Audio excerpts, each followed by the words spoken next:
হয় মই এতিয়া উপস্থিত আছোঁ নলবাৰী জিলাৰ বৰনদীত এই পূজাখোলাত শাৰদীয় দুৰ্গোৎসৱৰ ব্যাপক প্ৰস্তুতি চলিছে অহাকাইলৈ ষষ্ঠীৰ বেদীত প্ৰাণ প্ৰতিষ্ঠা কৰা হ'ব কিন্তু এইখিনিতে জনাইছোঁ যে ইয়াত 518 বছৰ ধৰি এই দুৰ্গা পূজা ইয়াত উদযাপিত হৈ আছে এই দুৰ্গা পূজা উদযাপিত হৈ আছে যে মৃন্ময় মূৰ্তিৰ পৰিৱৰ্তে ৰাম কলগছৰ পুলিৰে ইয়াত দেৱী দুৰ্গা পূজা উদযাপিত কৰা হয় এতিয়া আমাৰ কেমেৰা পাৰ্চন টিকুমিলে দেখুৱাব যে ইয়াৰ পৰিপ্ৰেক্ষিতত আমি মন্দিৰৰ ভিতৰলৈকে যাব বিচাৰিছোঁ এয়া মন্দিৰ এয়া দৰবাৰ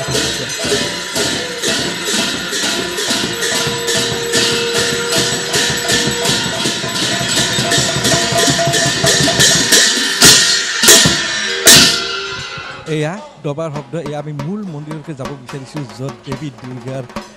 প্ৰতিমা ইয়াত প্ৰতিষ্ঠা কৰা হয় এটা ৰাম কলগছৰ পুলিৰে এয়া আমাৰ কেমেৰা পাৰ্চন থাপনা এয়া থাপনাখন এয়া দেখিবলৈ আমি সক্ষম হৈছোঁ এয়া থাপনাখন এতিয়া আপোনাৰ মন্দিৰত আমাৰ পূজাৰী আছে আপোনাৰ পৰা আমি জানিব বিচাৰিছোঁ আপোনাৰ এটা মন্ত্ৰ যা দেৱী সৰ্বভূতেষু শক্তিৰূপেণ সংস্থিতা নমস্তস্যৈ নমো নমঃ যা দেৱী সৰ্বভূতেষু লক্ষ্মীৰূপেণ সংস্থিতা নমস্তস্যৈ নমো নমঃ যা দেৱী সৰ্বভূতেষু বিদ্যাৰূপেণ সংস্থিতা নমস্তস্যৈ নমো নমঃ যা দেৱী সৰ্বভূতেষু বুদ্ধিৰূপেণ সংস্থিতা নমস্তস্যৈ নমো নমঃ যে পূজাৰ সম্পূৰ্ণ প্ৰস্তুতি চলিছে আৰু এইখিনিতে জনা গৈছে এই পূজাৰ বিশেষত্ব আছে 518 বছৰ ধৰি ইয়াত দুৰ্গা পূজা উদযাপিত হৈ আছে যে ইয়াত কোনো ধৰণৰ চান্দা নাই চান্দা সংস্কৃতি সম্পূৰ্ণৰূপে বন্ধ ইয়াত 140টা পৰিয়াল আছে আৰু 140টা পৰিয়ালৰ পৰা ইয়াত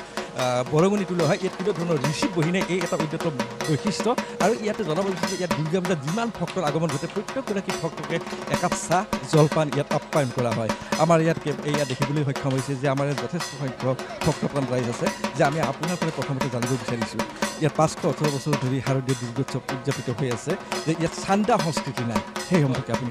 তাৰমানে আমাৰ এনেকুৱা হয় যে আমি ধৰে গাঁৱত আমি 145 ঘৰ মানুহ আছোঁ আৰু এই 145 ঘৰে মানুহে আমি এই দুৰ্গা পূজাখনি যিখিনি হেৰি হয় আমি বৰঙণিখিনি আমাৰ দিওঁ আমি এটা বৰঙণি কৰোঁ আৰু সেই বৰঙণিৰ উপৰিও কিন্তু অঞ্চলৰ ৰাইজে ইয়াতে মানস কৰি ধৰক অহা বছৰৰ পূজাৰ কাৰণে এই বছৰ মানস কৰিব আৰু এই বছৰ যিখন আমাৰ পূজা মানে আৰম্ভ হ'ব সেইকাৰণে যোৱা বছৰতে আমাৰ মানস হৈ গৈছে ইতিমধ্যে আমাৰ পূজাৰ কাৰণে আমাৰ যিখিনি দৰকাৰ টকা পইচা বা দ্ৰব্য সেইখিনি ইতিমধ্যে আমাৰ যোৱা বছৰতে আমাৰ আহি গৈছে আৰু সেইমতে আমাৰ পূজাভাগ চলি যাব আপ্যায়ন কৰা হয় প্ৰতিগৰাকী ভক্তক আপ্যায়ন কৰা হয় অইন এক বিশেষত্ব যে কোনো দুৰ্গা পূজা দেখিবলৈ যায় প্ৰত্যেকগৰাকী ভক্তকে ইয়াক চাহ একাপ পুৰি আপোনাৰ নাৰিকলৰ লাড়ু খোৱা হয় আপ্যায়ন কৰা হয় এই সম্পৰ্কে আপুনি এই ক্ষেত্ৰত এটা কথা আছে যে আমাৰ ইয়াতে এটা কথা কি আমাৰ চাহ দোকান নাই ইয়াতে আমাৰ এইখন দুৰ্গা পূজালৈ চাহ দোকান নাহে কিয় নাহে যে আমাৰ চাহ দোকান দিলে কি হ'ব আমাৰতো চাহ দোকান ইয়াতে বিক্ৰী নহয় কাৰণ আমাৰ যিখিনি ভক্ত ইয়ালৈকে আহে আমাৰ ধৰক আমাৰ প্ৰথম আমাৰ ষষ্ঠীৰ পৰা অহাকালিৰ পৰা আমাৰ ইয়াতে ভক্ত মোটামুটি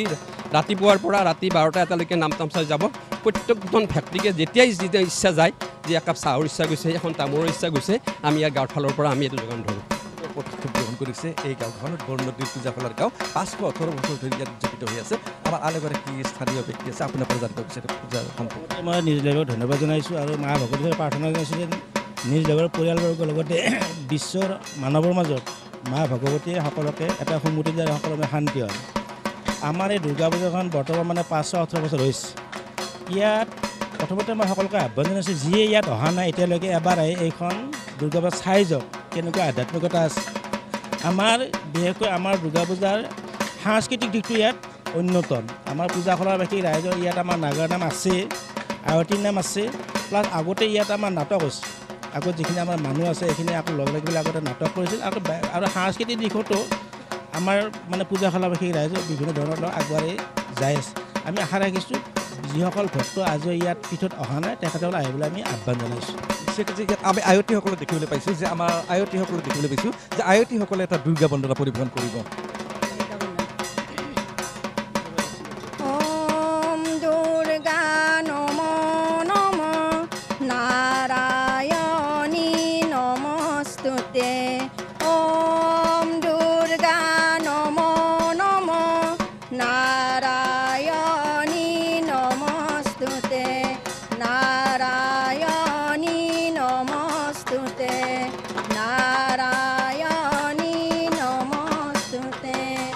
O Devi Ahila